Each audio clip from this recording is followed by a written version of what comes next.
Hello friends, कैसे हैं आप लोग। मेरे चैनल रूही एडुकेटर में आप लोगों का बहुत बहुत वेलकम है फ्रेंड। और मैं हूं रूही। और फ्रेंड, जैसा कि आप लोग जानते हैं कि ये जो यूपी में एग्ज़ाम्स हो रहे थे टीजीटी और पीजीटी के, वो एंड हो चुके हैं। और अब दिल्ली में एग्ज़ाम्स होने वाले हैं DSSB के, जिसमें कि टीजीटी के एग्ज़ाम्स होने वाले हैं। और मैं साइंस की प्रिपरेशन करा रही हूँ। और बाकी जितने भी लोग टीजीटी के साइंस की प्रिपरेशन कर रहे हैं वो सब लोग, और जो पीजीटी या टीजीटी बायोलॉजी की प्रिपरेशन कर रहे हैं, वो मेरे चैनल से जुड़ सकते हैं। बहुत सारे वीडियोस मैंने अपलोड किए हुए हैं, बहुत सारे MCQs के फॉर्म में वीडियोस हैं, आप लोग देखिए। बहुत अच्छे स्टैंडर्ड क्वेश्चन मिलेंगे आपको। और फ्रेंड्स, इस बार भी जितने भी जो भी एग्ज़ाम्स हुए हैं बायोलॉजी के, मोस्ट ऑफ द क्वेश्चंस जो आए हुए हैं उसमें से आए हुए हैं, तो आप खुद चेक कर सकते हैं।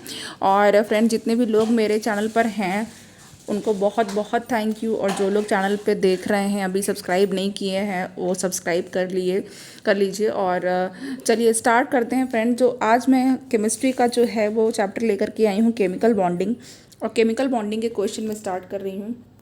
यहाँ पे पहला जो क्वेश्चन है, the attractive force which hold various constituents atom ions etcetera together in different chemical species is called. जो अट्रैक्टिव फोर्स होता है जो कि बहुत सारे कंस्टिट्यूएंट्स को, डिफरेंट टाइप के कंस्टिट्यूएंट्स को जो है एटम्स में, आयंस में, इसमें एक साथ बांध के रखता है, इनको एक साथ रखता है। और डिफरेंट केमिकल स्पीशीज में जो है बात की जा रही है, तो इनको क्या कहा जाता है, उस अट्रैक्टिव फोर्स को क्या कहा जाता है। तो ये जो है हमारे पास, इसको कहा जाता है केमिकल बॉन्ड। ओके, ये होता है केमिकल बॉन्ड। तो फ्रेंड, केमिकल बॉन्ड क्या होता है। केमिकल बॉन्ड जो है वो एक टाइप का अट्रैक्टिव फोर्स होता है जो कि बहुत सारे जो वेरियस कंस्टिट्यूएंट्स होते हैं किसी भी एटम के, आयंस के, मॉलिक्यूल्स को, उनको एक साथ किसी भी केमिकल स्पीशीज़ में बांध करके रखता है। ओके, और ये जो केमिकल बॉन्ड्स होते हैं वो जो एटम्स के बीच में बनते हैं वो 3 टाइप के मेनली होते हैं, जिसमें कि ऑयनिक या कोवैलेंट बॉन्ड होता है, जिसमें होता है आपके पास ऑयनिक या इलेक्ट्रोवैलेंट जिसको बोलते हैं। ओके, तो ये इस टाइप का एक, ये पहला बॉन्ड आपके पास आ गया आयोनिक और इलेक्ट्रोवैलेंट। दूसरा बॉन्ड होता है यहाँ पे कोवैलेंट बॉन्ड, सेकेंड नंबर पे है कोवैलेंट। ओके, तो कोवैलेंट हो गया। एंड जो थर्ड नंबर है वो है कोऑर्डिनेट। तो थर्ड नंबर पे कोऑर्डिनेट बॉन्ड हो गया। तो यहाँ पे 3 टाइप्स के बॉन्ड हो गए फ्रेंड। ओके, चलिए आगे बढ़ते हैं, हम लोग नेक्स्ट क्वेश्चन करते हैं। नेक्स्ट क्वेश्चन हमारे पास है, when a metal combines with non metal atom the non metal atom will. तो कह रहे हैं जब कोई भी मेटल कंबाइन करेगा किसी नॉन मेटल एटम से, सपोज अगर सोडियम मेटल जो है वो क्लोरीन से वो कंबाइन कर रहा है, क्लोरीन नॉन मेटल है, तो जो नॉन मेटल एटम होगा वो क्या करेगा। इस केस में जो नॉन मेटल एटम होता है वो क्या करता है, ये करता है इलेक्ट्रॉन को गेन करता है और अपना साइज़ बढ़ा लेता है। तो जो क्लोराइड आयन है वो क्या करेगा, इलेक्ट्रॉन को गेन करेगा और अपना ऑक्टेट जो है वो कंप्लीट कर लेगा। ओके, और क्लोरीन जो है, यहाँ पे क्लोरीन के कितने होते हैं, 17 एटॉमिक नंबर होता है। बट जब ये ऑयन बनाएगा तो ये क्लोराइड ऑयन बना लेगा जो कि यहाँ पे 18 होगा। ओके, तो यहाँ पे देखिए इसका साइज़ इंक्रीज़ करके, जैसे कि मैंने लास्ट लेक्चर में बताया था कि जो एनॉयन होते हैं उनका साइज़, जो एटम होता है ओरिजिनल, उनसे बड़ा होता है। तो चलिए यहाँ पे फोर्थ ऑप्शन बिल्कुल करेक्ट हो चुका है। नाउ थर्ड क्वेश्चन देख लेते हैं, which one of the following element exist as an independent atom in nature under normal condition. इसमें से ऐसा कौन सा जो है एटम है जो कि नेचर में इंडिपेंडेंटली एग्जिस्ट करता है। तो यहाँ पे हमारे पास जो ऑप्शन करेक्ट है ये हीलियम है। ओके, सोडियम है वो किसी के साथ कंबाइंड रहेगा, या आयरन है वो कंबाइंड रहता है, फेरस सल्फेट है, फेरिक ऑक्साइड है। ओके, एंड आपका जो सोडियम है रॉक सॉल्ट के फॉर्म में रहता है, और ऑक्सीजन है वो भी कंबाइन करती, सिलिका के साथ कंबाइन कर लेती है। तो बट हीलियम इंडिपेंडेंटली होता है नॉर्मल कंडीशन में। नाउ फोर्थ है, Kossel and Lewis in 1916 developed an important theory of chemical combination between atom known as. देखिए कोसेल एंड लुविस की जो थ्योरी है वो क्या कहलाती है, इसमें ये एक्चुअली में इसको ऑक्टेट रूल भी कहते हैं। यहीं पे ऑक्टेट रूल भी दिया गया था, तो ये ऑक्टेट रूल भी है। एंड इन्होंने 1961 में एक्चुअली में जो है प्रपोज किया था एक कॉन्सेप्ट जो कि इलेक्ट्रॉनिक कॉन्फ़िगरेशन पे बेस्ड था। ठीक है, और ये जो कॉन्सेप्ट था वो इलेक्ट्रॉनिक कॉन्सेप्ट या ऑफ वैलेंसी या फिर ऑक्टेट रूल कहलाया। और इसमें होता क्या था, जो आउटर मोस्ट शेल होते हैं किसी की एटम के, वो क्या कहलाते हैं, वैलेंस शेल के जो इलेक्ट्रॉन्स होते हैं उनको वैलेंस इलेक्ट्रॉन बोला जाता है। और ये भी कहा गया कि जो इनर्ट गैसेस होती हैं, रेयर गैसेस होती हैं, वो स्टेबल होती हैं और केमिकली इनर्ट होती हैं।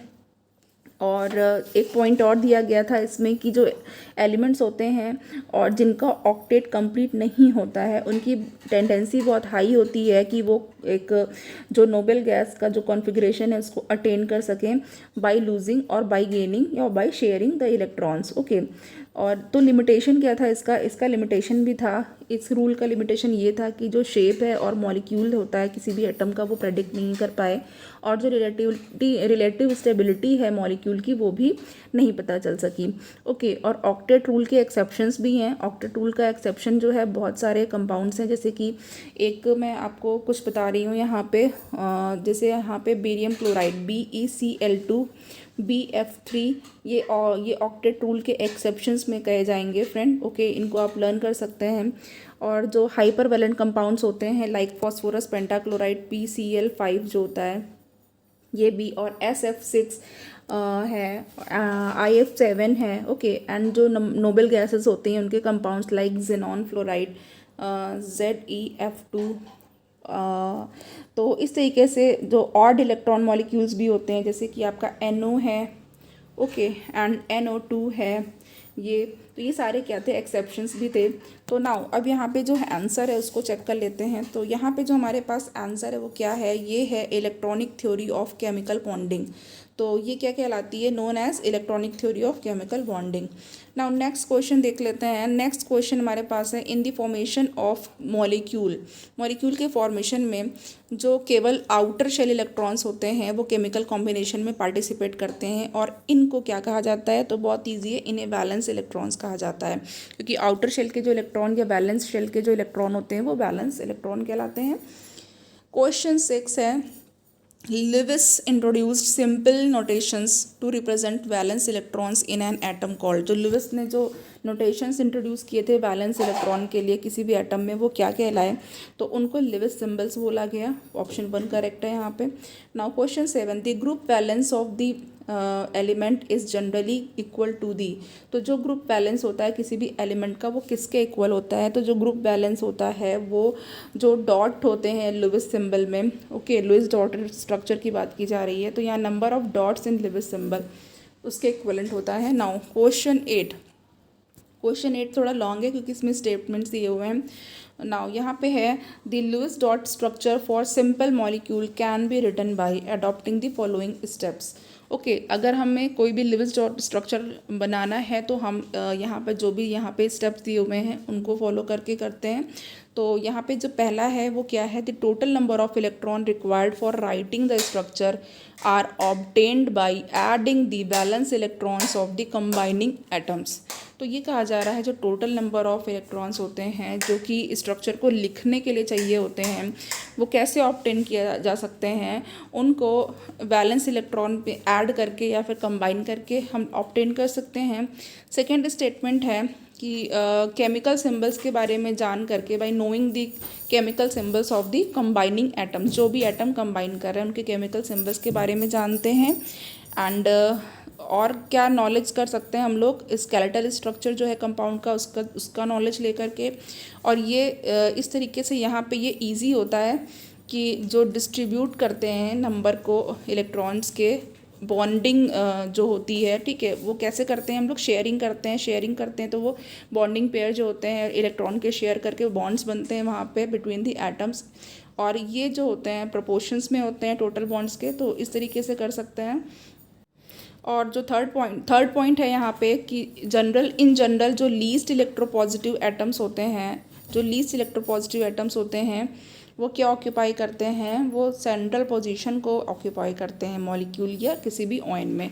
तो यहाँ पे हमें ये चूज़ करना है कि करेक्ट कौन सा है। तो देखिए हमारे पास जो क्वेश्चन नंबर है वो है 8, और इसके लिए जो करेक्ट आंसर हो जाएगा वो क्या हो जाएगा, यहाँ पे जो लास्ट वाला है यही सिर्फ करेक्ट है। ओके, जो लीस्ट इलेक्ट्रोपॉजिटिव एटम है वो सेंट्रल पोजीशन को ऑक्यूपाई करता है, तो यही करेक्ट है सिर्फ। ओके, नाउ नेक्स्ट हमारे पास देखिए स्ट्रक्चर आ भी गया है, तो यहाँ पे हम लोग स्ट्रक्चर देख लेते हैं। 9th में क्या है ये structure, which of the following lowest representation of the molecule NF3O3 and HNO3 is correct. यहाँ पे NF3 का और ओजोन O3 का, एंड यहाँ पे नाइट्रिक एसिड HNO3 का भी दिया हुआ है। तो यहाँ पर आप देख सकते हैं इन तीनों को, ये दिस वन तो नाउ 1 2 एंड 3 है। तो अब यहाँ पे करेक्ट जो है वो बताना है। तो देखिए यहाँ पे जो करेक्ट है क्या है, यहाँ पे हमारे पास जो स्ट्रक्चर है इसमें अगर हम देखें तो लगभग सारे ही करेक्ट हैं। ओके, तो ये सारे ही करेक्ट हैं, तो यहाँ पे हमारे पास ऑप्शन 4 हो जाएगा, ऑल ऑफ दी अबव। आप इसको जो है चेक कर सकते हैं इजीली। नाउ 10th में है according to Lewis and Kossel approach. Lewis and Kossel approach के अकॉर्डिंग कौन सा इसमें से जो मॉलिक्यूल है उसका कंप्लीट ऑक्टेट है और सेंट्रल एटम जो है उसका ऑक्टेट कंप्लीट है, तो ये चेक करना है। तो इस तरह के क्वेश्चंस आते हैं, तो आप यहाँ पे जब देखेंगे तो जो CO2 है उसमें उसका ऑक्टेट कंप्लीट है। नाउ 11th में देखते हैं match the following species of column 1 column 2। Okay, तो अब यहाँ पे कोड्स दिए हुए हैं, हम यहाँ पे देख लेते हैं, मूव करते हैं यहाँ पे। तो कॉलम 1 है एंड कॉलम 2 है। तो देखिए यहाँ पे जो कॉलम 1 एंड कॉलम 2 के लिए मैचिंग करनी है और क्या करेक्ट है ये देख लेते हैं। तो पहला जो है हमारे पास ए का जो है वो क्या है, ए के लिए हमारे पास ये BCl3 है, इसके लिए 1 है ऑड इलेक्ट्रॉन मॉलिक्यूल। एंड जो बी है SF6 क्या है, ये एक्सपेंडेड ऑक्टेट होता है, इसमें सेंट्रल एटम का ये एक्सेप्शन है। अभी मैंने बताया था लुईस कॉसल थ्योरी का ऑक्टेट रूल का एक्सेप्शन भी है ये। ओके, तो इसमें एक्सपेंडेड ऑक्टेट होता है सेंट्रल एटम का। एंड जो आपका NO2 है इसमें सेंट्रल एटम का ऑक्टेट इनकम्प्लीट है। तो यहाँ पे हमारे पास 4th option is correct. Now question 12 यहाँ पे आ गया। क्वेश्चन 12 में देख लेते हैं which of the following is drawback of the octet theory. Octet theory का ड्रॉबैक क्या है, तो ये यहाँ पे कुछ स्टेटमेंट्स दे रखे हैं कि इट इज़ क्लियर दैट जो ऑक्टेट रूल है वो केमिकल इनर्टनेस पे बेस्ड है। ओके, केमिकल इनर्टनेस किसकी, नोबल गैसेस की। तो ये जो है वो नोबल गैसेस की केमिकल इनर्टनेस पे बेस्ड है, ये कहा जा रहा है। और जबकि जो कुछ नोबल गैसेस हैं, for example xenon and krypton है, ये भी कंबाइन करती हैं ऑक्सीजन के साथ एंड फ्लोरीन के साथ, जैसे कि मैंने बताया था। और ये कंपाउंड्स कौन कौन से, जैसे कि आपके ये ZeF2 है के, और क्रिप्टन फ्लोराइड KrF2 है, एंड ZE यानी ज़ेनॉन OF2 है। ओके, तो ये कहा जा रहा है पहले स्टेटमेंट में। दूसरा स्टेटमेंट है कि ये जो थ्योरी है वो मॉलिक्यूल के शेप को नहीं बता पाई। ओके, एंड थर्ड है इसने जो है क्या एक्सप्लेन नहीं किया, जो रिलेटिव स्टेबिलिटी होती है किसी भी मॉलिक्यूल की वो नहीं कर पाई। Okay, being totally silent about the energy of a molecule, और एनर्जी जो है मॉलिक्यूल की वो भी नहीं इससे पता चल पाती है। तो अब यहाँ पे बताना है कि कौन सा करेक्ट है। तो देखिए यहाँ पे जो हमारे पास 12th है इसके लिए हमारे पास क्या करेक्ट हो जाएगा, यहाँ पे सारे ही पॉइंट्स करेक्ट हैं, तो ऑल ऑफ द अबव का ऑप्शन करेक्ट है। नाउ नेक्स्ट हमारे पास 13 क्वेश्चन है, 13 देख लेते हैं। Ionic bond will be formed more easily between elements with comparatively. अब जो ओनिक बॉन्ड है ऑयंस के बीच में बनता है, तो ये क्या कहा जा रहा है कि ये इसमें से किस में जो है कंपेरेटिवली ज़्यादा ईजिली बन जाएगा। तो यहाँ पे जो कुछ जो पॉइंट्स दिए हुए हैं उसके अकॉर्डिंग, तो जो 13 है हमारे पास पहला वाला चेक करते हैं कि लो आयनाइजेशन एंथैल्पी होगी और हाई इलेक्ट्रॉन एफिनिटी होगी। तो लो आयनाइजेशन एंथैल्पी और हाई इलेक्ट्रॉन एफिनिटी जो है वो इसको सपोर्ट करेगी। और ionization enthalpy and electron affinity ये सारी चीज़ें हम लोग पहले लेक्चर में डिस्कस कर चुके हैं, तो आप देखिएगा उन सारे लेक्चर्स को। चलिए नेक्स्ट हमारे पास 14 है, जो मैच करना है इन्फॉर्मेशन जो कॉलम 1 में दी हुई है और कॉलम 2 में दी है, करेक्ट आंसर को चूज़ करना है। नाउ कॉलम 1 है एंड कॉलम 2 है। तो देखिए यहाँ पे जो 14 है इसमें देखते हैं आगे, इसमें कोड्स भी दे रखे हुए हैं, तो यहाँ पे आप कोड्स भी देख सकते हैं। तो चलिए यहाँ पे देखते हैं जो नॉन मेटालिक ऑयन है, एक मिनट, जो नॉन मेटालिक ऑयन है इसमें जो है हमारे पास जो ऑप्शन होगा वो क्लोराइड का होगा। ओके, जो क्लोराइड है वो नॉन मेटालिक है आपको, और ये एनॉयन भी है। नॉन मेटालिक कैटॉयन जो है हमारे पास, तो नॉन मेटालिक कैटॉयन ये यहाँ पे NH4+ है, एंड मेटालिक कैटॉयन ये NH+ है। आप सोड से भी जानते हैं कि सोडियम जो है मेटालिक होता है। तो नाउ 14 में जो है हमारे पास यहाँ पे जो 4th ऑप्शन है वो करेक्ट हो गया, 231 इज़ करेक्ट। नेक्स्ट क्वेश्चन देखते हैं, consider the following statement. Now following statement अब कंसीडर करना है।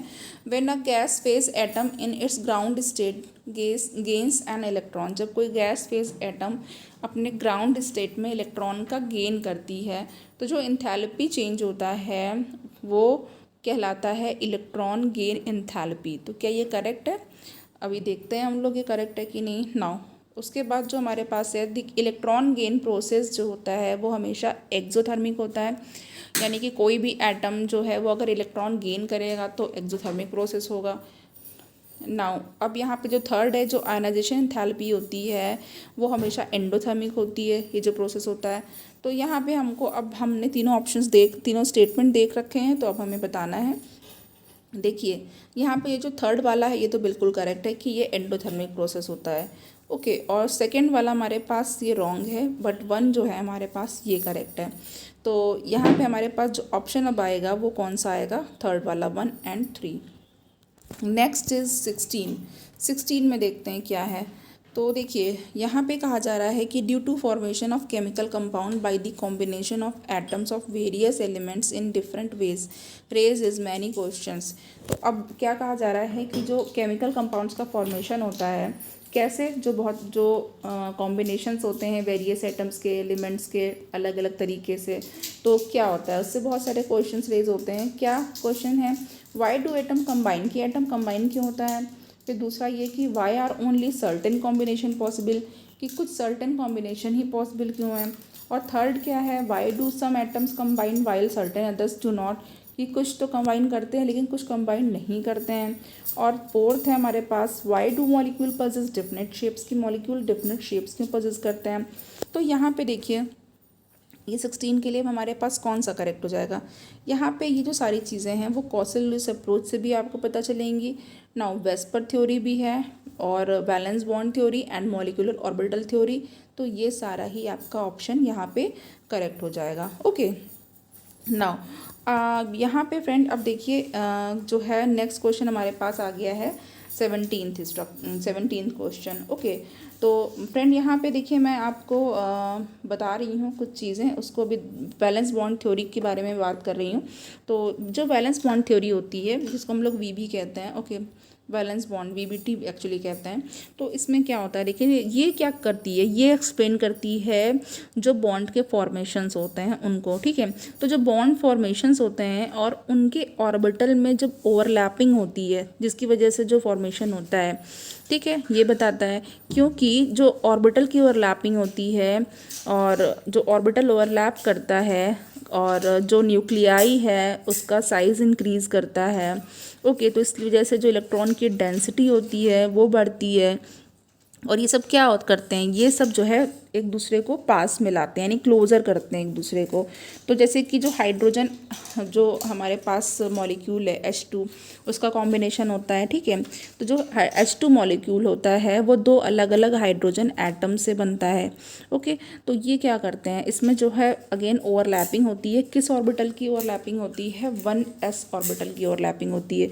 तो जब 1s ऑर्बिटल जो होते हैं दोनों हाइड्रोजन एटम के, वो पास पास आते हैं, तो क्या होता है, ये मॉलिक्यूल बन जाता है। और जो ऑर्बिटल्स, दूसरा पॉइंट ये मैं बताना चाहती हूँ कि जो ऑर्बिटल्स जो होते हैं दो एटम्स के, वो ओवरलैप करते हैं बॉन्ड से, ठीक है। तो जो उनकी ओवरलैपिंग होती है वो पॉजिटिव भी हो सकती है, निगेटिव भी हो सकती है, पॉजिटिव भी हो सकती है, निगेटिव भी हो सकती है और ज़ीरो भी हो सकती है। ये किस पर डिपेंड करता है, ये डिपेंड करता है एटॉमिक ऑर्बिटल का जो वेव फंक्शन होता है उस पर डिपेंड करता है। ओके, और पॉजिटिव ओवरलैपिंग कब होती है, जब पॉजिटिव ओवरलैपिंग तब होती है जब टू जो है 2p ऑर्बिटल जो ओवरलैप करते हैं। ओके, तो 2p ऑर्बिटल की जब ओवरलैपिंग होती है, और ओवरलैपिंग होती है किस तरीके से होती है, इनके इंटर न्यूक्लियर एक्सिस के अलोंग होती है। इनका जो इंटर न्यूक्लियर एक्सिस होता है इसके अलोंग होती है।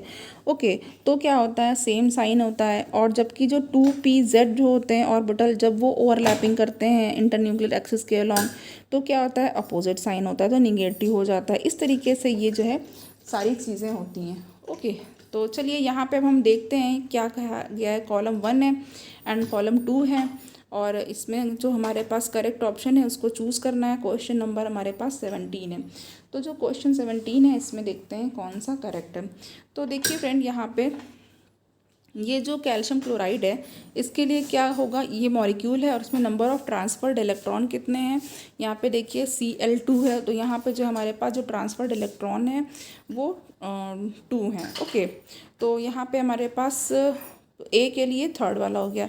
नाउ जो सोडियम आयोडाइड है इसमें हमारे पास जो है इसमें हमारे पास 1 है एंड ALN में 3 है। ओके, तो यहाँ पे हमारे पास जो थर्ड वाला है 312 वो बिल्कुल करेक्ट हो गया है। तो 17 का हमारे पास जो ऑप्शन थर्ड वाला है वो करेक्ट हो चुका है। नेक्स्ट क्वेश्चन की तरफ बढ़ जाते हैं 18th। तो देखिए 18th में क्या है, 18 देख लेते हैं। Lattice energy of an ionic compound depends upon. तो अब यहाँ पे जो लैटिस एनर्जी है किसी भी ऑयनिक कंपाउंड की वो किस पर डिपेंड करती है। ओके, तो देखिए लैटिस एनर्जी क्या होती है। अब आप समझ रहे हैं कि जो भी ऑयनिक कंपाउंड है, ठीक है, तो ऑयनिक कंपाउंड क्या करते हैं। ऑयनिक कंपाउंड जो है वो ऑयनिक बॉन्ड्स जब बनते हैं उनके बीच में ऑयनिक बॉन्ड्स होते हैं। ओके, तो क्या होता है फ्रेंड, ये जो लैटिस आया है तो समझ लीजिए जैसे कि जाल टाइप का है। Okay, lattice. तो देखिए होता क्या है कि ये जो आयनिक बॉन्ड बनते हैं, पहली बात तो ये जो है एक टाइप के अट्रैक्टिव फोर्सेस होते हैं जो आयनिक बॉन्ड होते हैं, और ये इलेक्ट्रोपॉजिटिव एटम के बीच में डेवलप होते हैं और इलेक्ट्रोनेगेटिव एटम के बीच में डेवलप होते हैं क्योंकि इसमें इलेक्ट्रॉन का ट्रांसफ़र होता है। ओके, आयनिक बॉन्ड जब बनते हैं कंप्लीट ट्रांसफ़र ऑफ इलेक्ट्रॉन से, ठीक, तो अब होता क्या है, जैसे कि सोडियम क्लोराइड का मैंने एग्जाम्पल आपको दिया है। तो इस तरीके से जो आयनिक बॉन्ड जो होते हैं वो नॉन डायरेक्शनल भी होते हैं और इनको इलेक्ट्रोवैलेंट बॉन्ड या पोलर बॉन्ड्स भी कहा जाता है।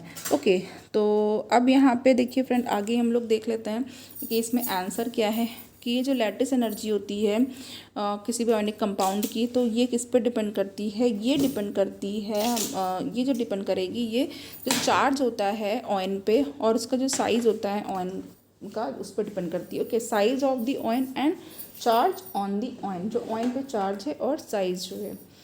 नाउ 19 देखते हैं। Which is the most covalent, इसमें से कौन सबसे ज़्यादा कोवैलेंट है। तो मोस्ट कोवैलेंट है, तो कोवैलेंट बॉन्ड्स के बारे में आप जानते हैं कि कोवैलेंट बॉन्ड्स क्या होते हैं। तो देखिए यहाँ पे अभी तक हम लोगों ने जो है जो कोवैलेंट बॉन्ड होते हैं उसके बारे में बता देती हूँ। जैसे जो ये जो बॉन्ड्स होते हैं वो क्या होते हैं, ये इलेक्ट्रॉन की शेयरिंग से बनते हैं। ओके, तो ये जो शेयरिंग होती है इलेक्ट्रॉन के पेयर्स की होती है, किसके किसके बीच में होती है, जिसकी जो इलेक्ट्रोनेगेटिविटी जो होती है इन दो शेयर करने वाले एटम्स की वो लगभग जो है सेम होती हैं, या फिर जो है बहुत ही कम डिफरेंस होता है। अब जैसे ऑक्सीजन का है O2। ओके, O2 जो है उसमें क्या है, कोवैलेंट बॉन्ड है। तो अब कोवैलेंट बॉन्ड जो होते हैं वो दो टाइप के होते हैं, एक नॉन पोलर होते हैं कोवैलेंट बॉन्ड होते हैं और एक पोलर कोवैलेंट बॉन्ड होते हैं। ओके, तो नॉन पोलर कोवैलेंट बॉन्ड जो होगा वो किसमें, जैसे सपोज H2 है, Cl2 है, ये सारे नॉन पोलर कोवैलेंट बॉन्ड के एग्जांपल्स हैं। एंड पोलर कोवैलेंट बॉन्ड किसमें बनेंगे, जैसे आपका वाटर है, वाटर में पोलर कोवैलेंट बॉन्ड बनता है। ओके, तो ये सब आप लोगों को याद रखना है। तो नॉन पोलर में जो है जो दो होमोन्यूक्लियर एटम्स के बीच में बनते हैं तो वो नॉन पोलर कहलाते हैं। एग्जैक्टली इक्वल इलेक्ट्रोनेगेटिविटी होती है उनकी। और जो पोलर होते हैं वो क्या होते हैं, ये मतलब कि हेटेरोन्यूक्लियर मॉलिक्यूल होते हैं, डिफरेंट इलेक्ट्रोनेगेटिविटी होती है लेकिन डिफरेंस जो होता है इनके बीच में वो बहुत ही कम होता है। तो चलिए यहाँ पे अब हमारे पास जो है मोस्ट कोवैलेंट पूछा गया है, तो जो मोस्ट कोवैलेंट होगा इसमें से क्या होगा। तो 19 के लिए हमारे पास जो करेक्ट है ये कार्बन एंड सल्फर जो CS बॉन्ड होगा वो मोस्ट कोवैलेंट होगा। अब यहाँ पे अगेन हमको स्टेटमेंट देखना है। Now consider the following statement. In the case of covalent bond, यानी कोवैलेंट बॉन्ड के केस में जो कंट्रीब्यूशन होता है हर एक एटम का उसको क्या कहते हैं, covalent radius of that atom.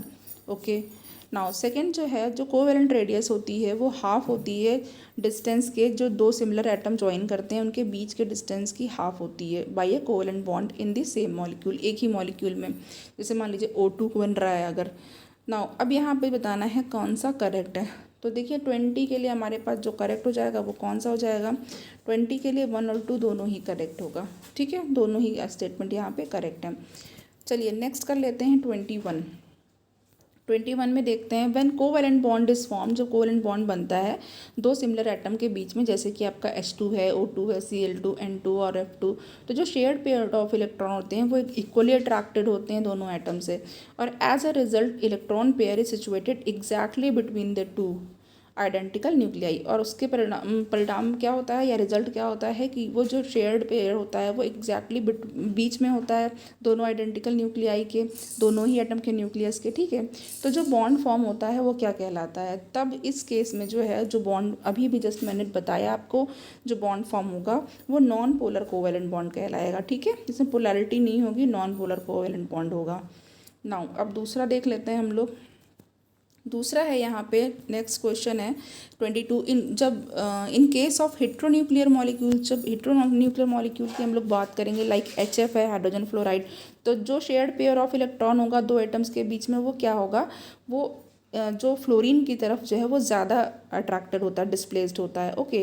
क्योंकि फ्लोरीन बहुत ज़्यादा इलेक्ट्रोनेगेटिव भी है, अगर कहा जाए तो सबसे ज़्यादा मोस्ट इलेक्ट्रोनेगेटिव है, तो इसकी वजह से, and is for greater than that of hydrogen, और हाइड्रोजन से काफ़ी दूरी पर होता है, तो इसमें क्या होता है रिजल्टेंट कोवेलेंट बॉन्ड तब क्या कहलाएगा, तो इस केस में जो रिजल्टेंट कोवेलेंट बॉन्ड होगा वो पोलर कोवेलेंट बॉन्ड कहलाएगा, ओके। तो 22 के लिए हमारे पास जो करेक्ट आंसर हो जाएगा वो 3 होगा।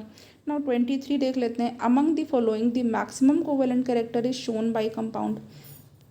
अब जो मैक्सिमम कोवेलेंट कैरेक्टर है वो किस में मिलेगा यहाँ पे, तो देखिए यहाँ पे ये जो है AlCl3 में जो है मैक्सिमम कोवेलेंट कैरेक्टर मिलेगा आपको, ओके। तो चलिए नेक्स्ट हम कर लेते हैं क्वेश्चन।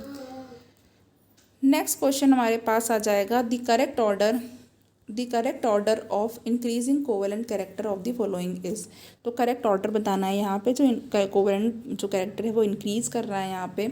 नाउ तो सबसे कम यहाँ पे KCl है and is less than CaCl2, is less than AlCl3 and is less than SiCl4। तो सबसे ज़्यादा कोवेलेंट कैरेक्टर वो सिलिकॉन टेट्राफ्लोराइड का और सबसे कम पोटेशियम क्लोराइड का है, okay. Potassium, calcium, aluminium and silicon, okay. Now अब यहाँ पे हमारे पास 25 है। 25 में the product of the magnitude of the charge and the distance between the centre of positive and negative charge is called. कह रहे हैं जो प्रोडक्ट होता है मैग्नीट्यूड का चार्ज का, ठीक है, और जो डिस्टेंस होती है पॉजिटिव और नेगेटिव चार्ज के बीच के जो सेंटर्स होते हैं उनके जो डिस्टेंस होती है वो क्या कहलाती है, ये जो होता है प्रोडक्ट, ये जो होता है ये डाइपोल मोमेंट कहलाता है, ओके। क्या कहलाता है, डाइपोल मोमेंट।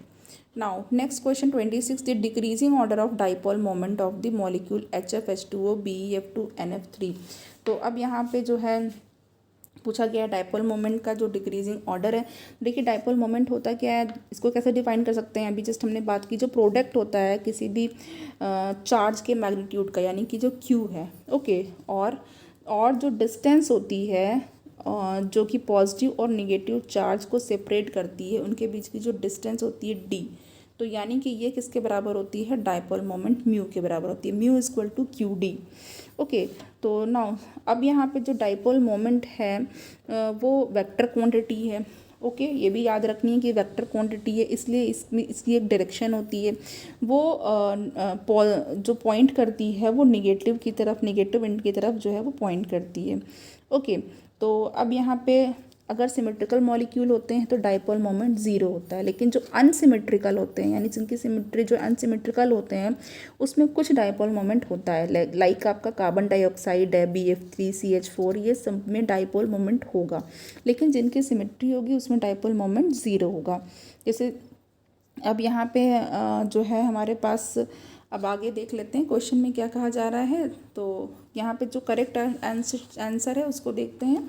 तो 26 में हमारे पास जो करेक्ट आंसर है फ्रेंड वो क्या है, जो डिक्रीजिंग है, तो सबसे ज़्यादा तो आपका वाटर का होगा, then HF, NF3 and BeF2 का सबसे कम, सबसे ज़्यादा वाटर में है, then HF hydrogen fluoride, then NF3 and फिर उसके बाद BeF2। तो चलिए सेकंड ऑप्शन करेक्ट हो चुका है। 26 के बाद यहाँ पे 27 आ जाता है। 27 देख लेते हैं जल्दी से। तो इसमें मैच करना है हमको और करेक्ट ऑप्शन को चूज़ करना है जो भी कोड्स दिए हुए हैं। तो नाउ यहाँ पे देख लेते हैं हम लोग। देखिए यहाँ पे हमारे पास जो NH3 है ए वाला, ओके, तो NH3 के लिए हमारे पास क्या करेक्ट होगा, इसका डाइपोल मोमेंट 1.47 होता है लगभग, एंड NF3 का जो डाइपोल मोमेंट होता है वो 0.23 होता है, NH3 से कम होगा। एंड जो BF3 है इसका जो होगा वो 0 होगा। क्यों? क्योंकि ये सिमेट्रिकल मॉलिक्यूल है, तो इसका जो है आपका डाइपोल मोमेंट जो होता है वो 0 होता है। ओके, ये फ्लोरीन है एंड ये फ्लोरीन है, BF3 का मॉलिक्यूल। तो यहाँ पे हमारे पास जो करेक्ट है वो 4th वाला है।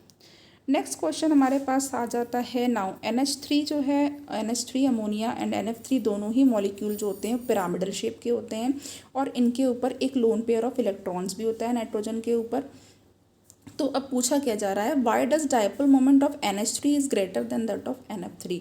लेकिन तब भी जो है जो अमोनिया का जो डाइपोल मोमेंट है वो NF3 से वो ज़्यादा क्यों है? तो करेक्ट ऑप्शन चूज़ करना है यहाँ पे। अच्छा क्वेश्चन है। तो 28 के लिए हमारे पास जो करेक्ट ऑप्शन जो है हम लोग सारे पढ़ लेते हैं पहले। जो फ्लोरीन है वो ज़्यादा इलेक्ट्रोनेगेटिव होता है नाइट्रोजन से, बिल्कुल करेक्ट है ये स्टेटमेंट। नाउ जो अमोनिया है उसका जो ऑर्बिटल डाइपोल होता है is in the direction opposite to the resultant dipole moment of the 3NF bonds, बिल्कुल ये भी करेक्ट है। और जो थर्ड है हमारे पास कि जो अमोनिया है, अमोनिया में क्या होता है, जो ऑर्बिटल डाइपोल्स होते हैं is in the direction same to the resultant dipole moment, इसमें सेम होती है। जो बॉन्ड्स होते हैं 3NH बॉन्ड उनके ही डायरेक्शन में होती है। तो ये सारे करेक्ट हैं, all of the above. Now अब 29 है। तो which of the following molecule have same bond order, इसमें से किसका बॉन्ड ऑर्डर सेम है? H2Cl2 CO Br2 and N2। आगे देखते हैं हमारे पास क्या है ऑप्शन यहाँ पे ये सारे हैं, इसमें से चूज़ करना है। तो देखिए अब यहाँ पे हमारे पास जो 1 वाला है यानी H2 और Cl2 इसका बॉन्ड ऑर्डर सेम है। ओके, तो 29 के लिए हमारे पास जो करेक्ट होगा वो कौन सा होगा? करेक्ट होगा both 1 and 2। Next is 30th में क्या होगा? Which of the following is correct, कौन सा करेक्ट है? तो 30 के लिए हम लोग देख लेते हैं, जो करेक्ट है उसको बताएंगे। ओके, स्टेबिलिटी के टर्म में बात हो रही है। नाउ ये वाला 4th वाला हम देखते हैं। जो स्टेबिलिटी है किसी भी मॉलिक्यूल की एटम की वो बॉन्ड ऑर्डर पर डिपेंड करके डायरेक्टली प्रोपोर्शनल होती है। ओके, ठीक है, जितना ही बॉन्ड ऑर्डर होगा ज़्यादा स्टेबिलिटी भी ज़्यादा होगी, बॉन्ड इंथैल्पी भी उतनी ही ज़्यादा होगी, बट बॉन्ड लेंथ जो है वो कम होगी क्योंकि ये इन्वर्सली प्रोपोर्शनल है। तो 4th वाला बिल्कुल करेक्ट है। Now deviation of oxygen bond length in ozone molecule from the normal bond length seems as, ये जो डेविएशन होता है ऑक्सीजन बॉन्ड लेंथ का ओजोन मॉलिक्यूल में नॉर्मल बॉन्ड लेंथ से, वो कैसा प्रतीत होता है, कैसा होता है वो?